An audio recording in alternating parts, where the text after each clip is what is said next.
నమస్తే, welcome to BCN news. నేను విజయలక్ష్మి. ముందుగా ముఖ్యాంశాలు.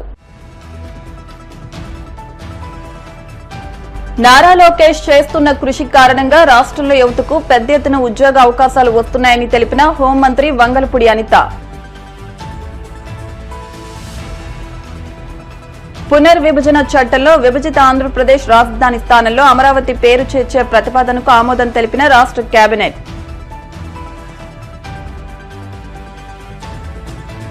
కూటమి ప్రభుత్వం పథకం ప్రకారం వ్యవస్థీకృత టెర్రరిజాన్ని క్రియేట్ చేస్తోందని, మహిళల పట్ల పోలీసులు రౌడీల్లా వ్యవహరిస్తున్నారని మండిపడ్డ వైఎస్ఆర్సీపీ స్టేట్ కోఆర్డినేటర్ సజ్జల రామకృష్ణారెడ్డి.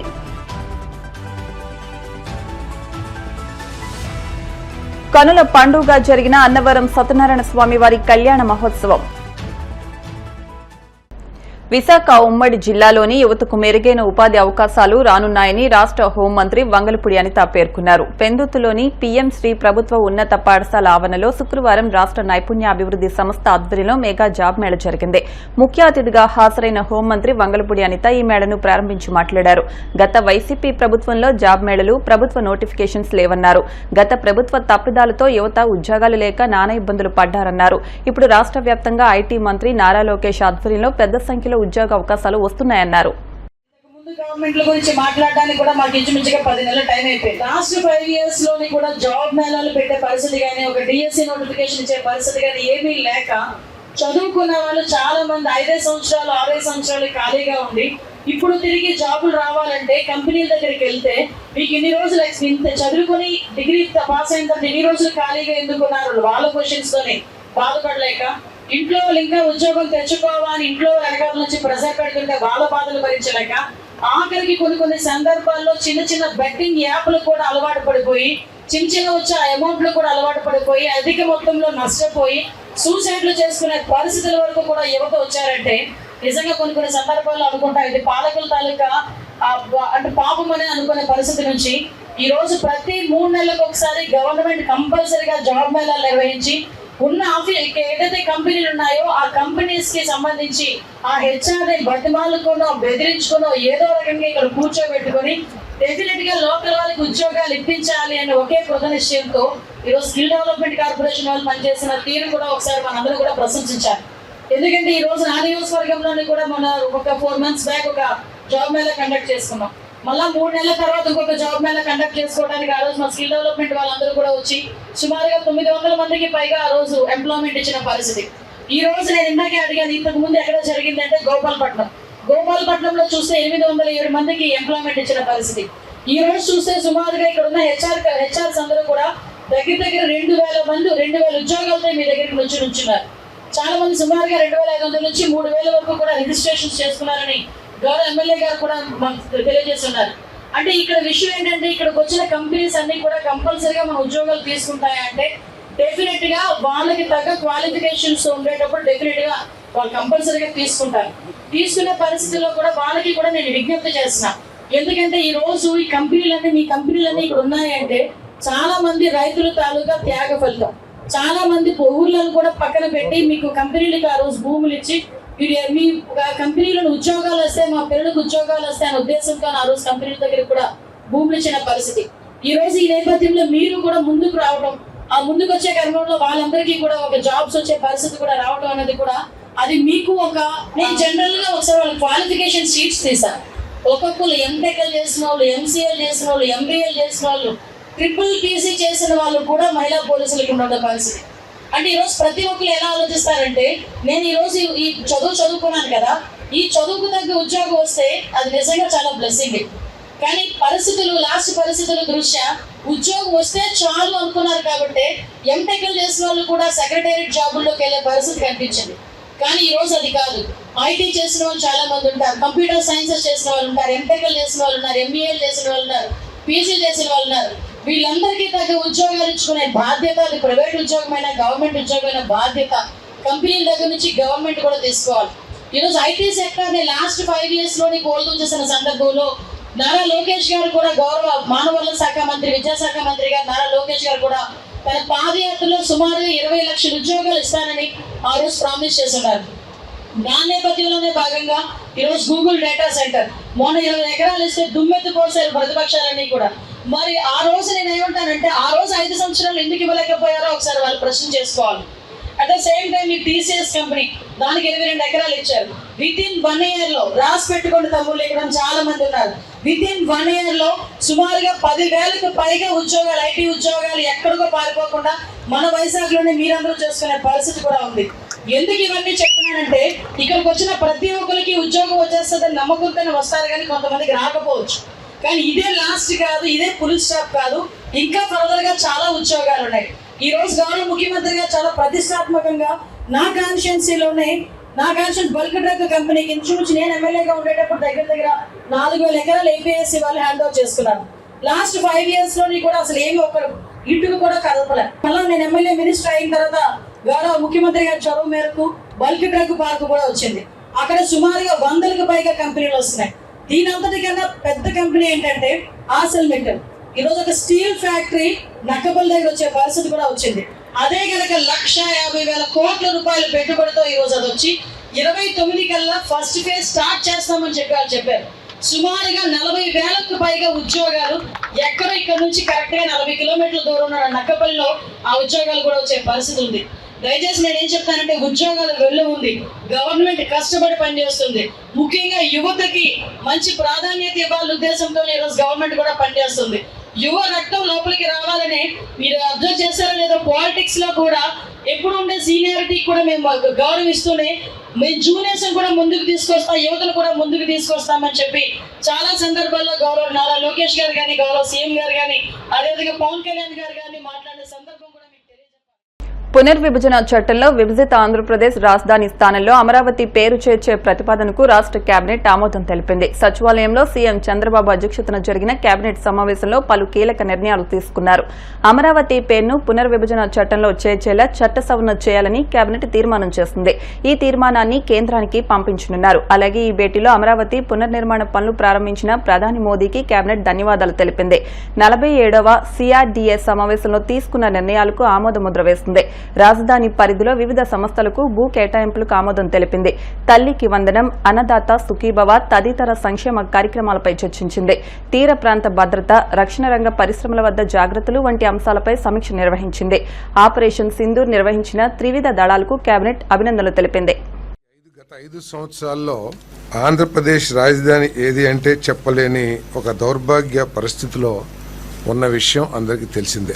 వాళ్ళ ఇష్టం వచ్చినట్లు 3 రాజధానులు రకరకాల పేర్లు పెట్టి ఏ రాజధానిని కూడా నిజం చేయటానికి కనీస ప్రయత్నం చేయని పరిస్థితులను మనం చూసాం. తెలుగు ప్రజలందరూ కూడా, ఆంధ్రప్రదేశ్ ప్రజలందరూ కూడా మీ రాష్ట్ర రాజధాని ఏది అని ఇతర రాష్ట్రాలు కానీ ఇతర దేశస్తులు కానీ అడిగితే చెప్పుకోలేని దౌర్భాగ్య పరిస్థితి మనందరం కూడా చూసాం. భవిష్యత్తులో ఎప్పుడు కూడా ఇటువంటి పరిస్థితి తలెత్తకూడదనే ఉద్దేశంతో ఈ రాష్ట్ర రాజధానికి గర్వించదగ్గ రాజధాని, ఈ రాష్ట్రానికి గర్వించదగ్గ రాజధానిని నిర్మించాలనే ఆలోచన ప్రీతం ముఖ్యమంత్రి గారు చేస్తున్న విషయం అందరికీ తెలిసిందే. ఒకసారి రాష్ట్ర విభజన చట్టం 2014 చూసినట్టయితే దాంట్లో సెక్షన్ 2, సెక్షన్ 5 ప్రకారం ఏంటంటే నిర్దేశింపబడిన కాలపరిమితి వరకు హైదరాబాద్ ఉమ్మడి రాష్ట్ర రాజధానిగా ఉంటుంది. నిర్దేశింపబడిన సమయం తర్వాత హైదరాబాద్ తెలంగాణ రాష్ట్రానికి రాజధానిగా, కొత్తగా నిర్ణయించబడే రాజధాని అమరావతికి ఆంధ్రప్రదేశ్కి ఉంటుందని చెప్పేసి ఆ చట్టంలో పేర్కొనబడింది. అంటే రాజధాని పేరు ఎక్కడ కూడా తెలుపుకోకుండా ఈరోజు దాన్ని అమెండ్మెంట్ చేయమని చెప్పేసి రిక్వెస్ట్ చేస్తూ తెలంగాణ రాష్ట్రానికి హైదరాబాదు, అమరావతి విభజిత ఆంధ్రప్రదేశ్కు రాజధానిగా అమెండ్ చేయాలని చెప్పేసి ఈరోజు ఏదైతే ప్రపోజల్ వచ్చిందో దాన్ని మంత్రిమండలి ఆమోదించడం జరిగింది. ఏ విధంగా అయితే గ్రేటర్ హైదరాబాద్ తెలంగాణకి రాజధానిగా ఉంటుందో, అమరావతి అంటే అమరావతిలో మిగతా ఏపీ CRDA చట్టంలో ఉన్న ప్రాంతాలన్నీ కూడా కలిపి అమరావతి.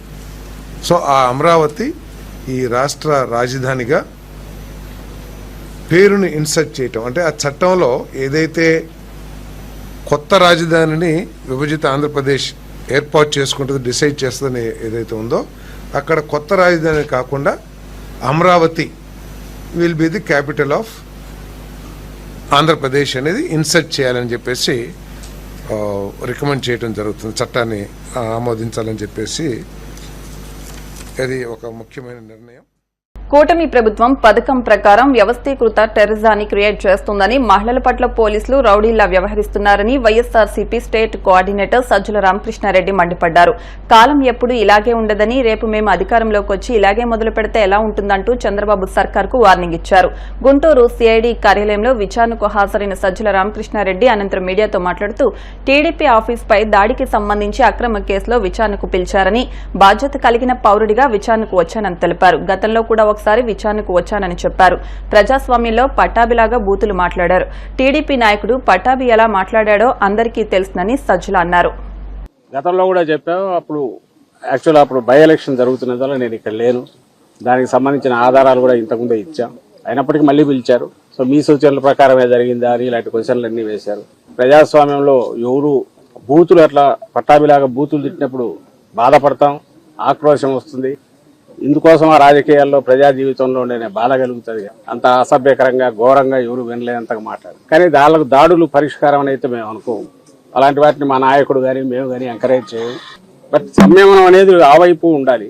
ఉంటేనే ఇప్పుడు రియాక్షన్ ఎవరన్నా, అందులో జగన్మోహన్ రెడ్డి గారు లాంటి ప్రజానాయకుడు, ప్రజల్లో బలమైన పట్టు అభిమానం ఉన్న నాయకులు, అభిమానులు చాలా మంది ఉంటారు. వాళ్ళు పార్టీ కార్యకర్తలే కాదు, అన్ని రకాలుగా ఉంటారు. అలాంటి పరిణామాలు ఏం జరగకూడదు అనుకుంటే మాట్లాడేటప్పుడు సంయమనం ఉండాలి. అది ఇటువైనా అటైనా ఎవరికైనా సరే పబ్లిక్ లైఫ్లో ఉండాలి. అటు రెండు కరెక్ట్ కాదని చెప్తాం. ఇప్పుడు కూడా అదే చెప్పాను. కానీ దీనికి సంబంధించినంత వరకు నేను లేని ఆ రోజు అని చెప్పినా కూడా ఈ రోజు మళ్ళీ అడిగారు. తెలిసిన విషయాలు ఏమన్నా చెప్పమన్నారు. తెలియనివే మొత్తం మీరు అడుగుతున్నవేవి నాకు తెలియదని చెప్పారు. ఈ సంవత్సరంగా మీరు చూస్తుంటే అది రోజు రోజుకు పెరిగిపోతుంది. ఈ సోకాళ్ళ రెడ్ బుక్ పాలన అనేది. ఆ రోజు అతను లోకేష్ అంటుంటే ఏదో పొలిటికల్ రిటారిక్ లో పార్ట్గా అన్నారనుకున్నాం. కానీ లేదు, వాళ్ళ తండ్రి కొడుకు ముందు నుంచే ఒక పథకం ప్రకారము రావడం ఏంది రాక ముందు నుంచే ఎన్నికల కమిషన్ పరిధిలో ఇంకా మేము అధికారంలో ఉండగానే, జగన్మోహన్ రెడ్డి గారు వైఎస్ఆర్సీపీ అధికారంలో ఉండగానే ఎన్నికల కమిషన్ పరిధిలోకి వచ్చిందని చెప్పి దాని ద్వారా ఎంత అడ్డగోలుగా వ్యవహరించారో, ఎంత రాజ్యాంగ విరుద్ధంగా రాజ్యాంగాన్ని ఉల్లంఘించి వైలెన్స్ క్రియేట్ చేశారో అందరూ చూసాం. ఇంకా ఆ తర్వాత ఏకంగా పరిపాలనలోకి వచ్చినాక ఇంకో ఒక పథకం ప్రకారం ఏ అంటే అది రాసుకోవడం, నువ్వు సంతకం పెడతావో లేదో వచ్చిన వాడికి అక్కడ ఉన్నా ఉండకపోయినా కేసు పెట్టడం, మేజిస్ట్రేట్ దగ్గరికి తీసుకోవడం, రిమాండ్కి పంపించడం, ఆ తర్వాత ఇంకోటి ఏదో పెట్టడం. దానికి ఆ టైంలో ఎవరైతే నిందితుడిగా వీళ్ళు పెడుతున్నారో వాళ్ళు అక్కడ ఉండడం అవసరంలా, లేదా రాయించిన వాడు ఎవడో వాడికి పరిచయం కూడా అవసరంలా. కేవలం ఈ నిందితుల మీద చంద్రబాబు గారి దగ్గర మొదలు పెడితే కింద వరకు స్థానిక నాయకుడి వరకు ఎవరికైనా కోపం ఉంటే చాలు. అది వ్యక్తిగతమైన కావచ్చు, ఇంకో రకమైనదా కావచ్చు. పెట్టు కేసు ఎత్తి ముందు లోపల పడేది. వేల మంది అవుతున్నారు. మరి మళ్ళీ మాకు కావాలి అప్పుడు ఎమ్మెల్యేగా, అప్పుడు ఎప్పుడుదో పాతది కంప్లైంట్ మా హయాంలోనే కంప్లైంట్ ఇచ్చారు టీడీపీ వాళ్ళు ఎవరు. దాన్ని ఇప్పుడు ఓపెన్ చేసి 307 పెట్టి ఆయన మీద ఒక కేసు. కాకినాడ జిల్లా అన్నవరం సత్యనారాయణ స్వామి కళ్యాణ మహోత్సవం గురువారం రాత్రి కనుల పండుగ జరిగింది. సత్యదేవుడు, అనంతలక్ష్మి అమ్మవార్లను వెండి గరుడ గజవాహనాలపై గ్రామోత్సవం నిర్వహించారు. రాత్రి 9:30 వివాహ తంతు ప్రారంభించారు. సుందరంగా తీర్చిదిద్దిన కళ్యాణ వేదికపై స్వామి అమ్మవార్లను, ఆ పక్కనే పెండ్లి పెద్దలు సీతారాముల వారిని ఆశీనులు చేసి కళ్యాణం నిర్వహించారు. కళ్యాణ క్రతువులోని కన్యాదానం, మాంగళ్యధారణ, జీలకర్ర బెల్లం, తలంబ్రాలు ఇలా ఒక్కొక్క ప్రధాన ఘట్టాలు అర్చకులు శాస్త్రోక్తంగా నిర్వహించారు. అందులోని అంతరార్థాన్ని భక్తులకు కమనీయంగా వివరించారు. స్వర్ణాభరణాలతో దేదీప్యమానంగా శోభిల్లుతున్న స్వామి అమ్మవార్లను భక్తులు దర్శించుకుని తరించారు. బ్రహ్మ, విష్ణు, మహేశ్వర్లు కొలువైన క్షేత్రం అన్నవరం విశిష్టతను అర్చకులు వివరించారు. తిరుమల తిరుపతి దేవస్థానం ప్రతినిధులు స్వామి అమ్మవార్లకు పట్టు వస్త్రాలను సమర్పించారు. ఎమ్మెల్యేలు సత్యప్రభ, జ్యోతుల నెహ్రూ, యనమల దివ్య కళ్యాణ మహోత్సవానికి కుటుంబ సమేతంగా హాజరయ్యారు. రాష్ట్రం నలుమూల నుంచి వేల సంఖ్యలో భక్తులు స్వామి కళ్యాణాన్ని కన్లారా వీక్షించారు.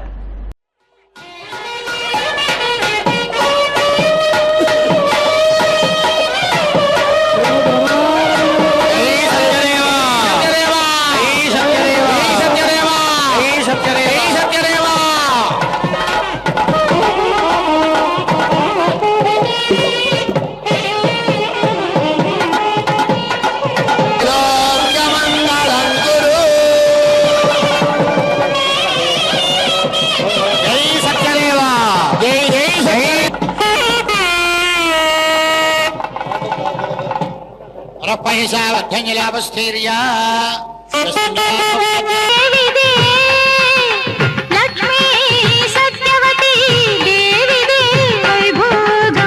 ఒక రూపంతో ఉన్నారు పరమాత్మ అంటే ఆ రూపానికి తగినట్లుగా ఆ రూపానికి తగ్గట్టుగా వ్యవహరించాల్సినటువంటి కొన్ని తీరులు ఉంటాయి కదా. ఆ తీరులో భాగమే ఈ యొక్క కళ్యాణంలో జరుగుతూ ఉన్నటువంటి ఆ యొక్క కైంకర్య నిష్టలో భాగంగానే గోత్ర సూత్రాలు చెప్పడం ఆనవాయితీగా జరిగిందనమాట.